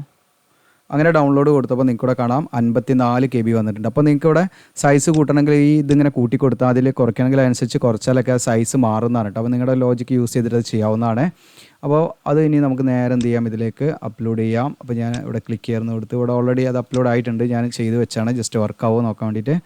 നമ്മളത് എന്ത് ചെയ്തു, 54-55 KB വരുന്നുണ്ട്. ഓക്കെ, ഇവിടെ കാണാം നിങ്ങൾക്ക് അതിവിടെ അപ്ലോഡ് ആയിട്ടുണ്ട് ഫോട്ടോ. ഓക്കെ, ഇനി ഇവിടെ ക്ലോസ് എന്ന് കൊടുക്കാം. അടുത്ത നമ്മൾ സിഗ്നേച്ചറാണ്. സിഗ്നേച്ചർ ഇതുപോലെ നമുക്ക് ക്ലിക്ക് ചെയ്തിട്ട് അപ്ലോഡ് എന്ന് കൊടുക്കാം. അവിടെ നമുക്ക് 50 KB 80 KB ഉള്ള ഫയൽ സൈസാണ് വേണ്ടത്. അത് ഇതുപോലെ നിങ്ങൾക്ക് എന്ത് ചെയ്യാണ്, റീസൈസ് ചെയ്യാം. ഞാൻ ഓൾറെഡി റീസൈസ് ചെയ്ത് വെച്ചിട്ടുണ്ട് എന്നാണ് ഞാൻ മനസ്സിലാക്കുന്നത്. ജസ്റ്റ് ചെയ്യാൻ നോക്കട്ടെ, ഒരു 50 KB കിട്ടിയിട്ടുണ്ട്. അതെ, ജസ്റ്റ് സിഗ്നേച്ചർ ഇതാ ഇവിടെ ഓക്കെ ആയിട്ടുണ്ട്. ക്ലോസ് കൊടുക്കാം. ഇനി നമ്മളടുത്ത് ഇവിടെ 10ാം ക്ലാസ്സിലെ സർട്ടിഫിക്കറ്റ് ആണ്. അത് ക്ലിക്ക് ചെയ്തിട്ട് അപ്ലോഡ് എന്ന് കൊടുക്കാം. ഇതുപോലെ നമ്മൾ എന്ത് ചെയ്യുക, അപ്ലോഡ് ചെയ്യാം കേട്ടോ. അത് നമുക്ക് 100 KBയുടെയും 300 KBയുടെ ഇടയിലായിരിക്കണം ഫയൽ സൈസ് വരേണ്ടത്. JPG PDF ഇതൊക്കെ പറ്റും കേട്ടോ. അത് അപ്ലോഡ് ആയിട്ടുണ്ട്. അങ്ങനെ ഓരോന്നും ചെയ്യാം കേട്ടോ നിങ്ങൾ.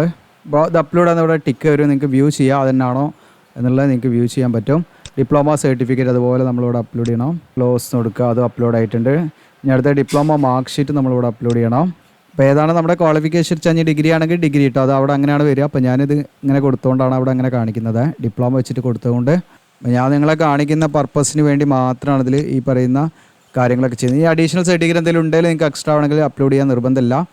പിന്നെ ഇനി അടുത്ത് ഫീ അടയ്ക്കേണ്ടതാണ്. നമ്മൾ 600 രൂപയാണ് ഫീ അടയ്ക്കേണ്ടത്. ഓക്കെ, അപ്പോൾ നമ്മൾ ഓൺലൈൻ എന്നുള്ള ആ ഒരു ബട്ടൺ ഇവിടെ കാണാം. നിങ്ങൾക്ക് ഫീ അടയ്ക്കേണ്ടത് ഓൺലൈൻ എന്നുള്ള ബട്ടൺ അവിടെ ജസ്റ്റ് ക്ലിക്ക് ചെയ്യുക. എന്നിട്ട് നമ്മളിതൊക്കെ റീഡ് ചെയ്തു, അഗ്രി ചെയ്തു. എന്നിട്ട് ക്യാപ്ച കോഡ് അടിച്ച് നമ്മൾ എന്ത് ചെയ്യുക, സബ്മിറ്റ് കൊടുക്കാം. പ്രിവ്യൂ എന്ന് കൊടുക്കാം, എന്നിട്ട് സബ്മിറ്റ് കൊടുക്കാം. ഓക്കെ, അപ്പോൾ പ്രിവ്യൂ എന്ന് കൊടുത്തു കഴിഞ്ഞാൽ നമ്മൾ അപ്ലൈ ചെയ്ത നമ്മളുടെ ഡീറ്റെയിൽസ് കാര്യങ്ങളൊക്കെ ഇവിടെ കാണും കേട്ടോ നിങ്ങൾക്ക്. ഓക്കെ, എല്ലാം ഓക്കെ ആണോ നിങ്ങൾ ചെക്ക് ചെയ്യണം. ഓക്കെ, എന്നിട്ട് ഓക്കെ കൊടുത്തിട്ട് നമ്മൾ എന്ത് ചെയ്യണമെന്ന് വെച്ചാൽ ജസ്റ്റ് സബ്മിറ്റ് കൊടുക്കുക. അപ്പോൾ ഞാനത് സബ്മിറ്റ് ചെയ്ത് കൊടുത്ത് കാണിക്കുന്നില്ല, കാരണം നമ്മൾ വെറുതെ ഒരു ഡെമോ പർപ്പസിന് വേണ്ടി ചെയ്തതുകൊണ്ട് വെറുതെ സബ്മിറ്റ് ചെയ്ത് നമ്മൾ അവരുടെ ആ ഒരു ഇതിലേക്ക് നമ്മളത് ആഡ് ചെയ്യുന്നില്ല. ഓക്കെ, അപ്പോൾ ഇത് നിങ്ങൾക്ക് യൂസ്ഫുൾ ആണെങ്കിൽ ജസ്റ്റ് നിങ്ങൾക്ക് പേയ്മെൻറ്റ് ആണ് ഉണ്ടാകുക. ഇനി SC ST PWD കാൻഡിഡേറ്റ്സ് ആണെങ്കിൽ അവർക്ക് പേയ്മെൻറ്റ് സ്റ്റേജ് ഉണ്ടാവില്ല, നേരെ പ്രിൻ്റ് എടുക്കാനുള്ള ഓപ്ഷൻ ഉണ്ടാവും. അപ്പോൾ അങ്ങനെ നിങ്ങൾ ഫൈനലായിട്ട് കഴിഞ്ഞാൽ നിങ്ങൾ പ്രിൻ്റ് എടുത്ത് വെക്കണം കേട്ടോ നിങ്ങളുടെ അപേക്ഷ. അപ്പോൾ ഇത്രയും കാര്യങ്ങളാണ്. ഇത് മാക്സിമം നിങ്ങളുടെ കൂട്ടുകാരിലേക്ക് ഷെയർ ചെയ്യാം. ഇത്രയും നമുക്കത് ചെയ്യാനുള്ളൂ. താങ്ക്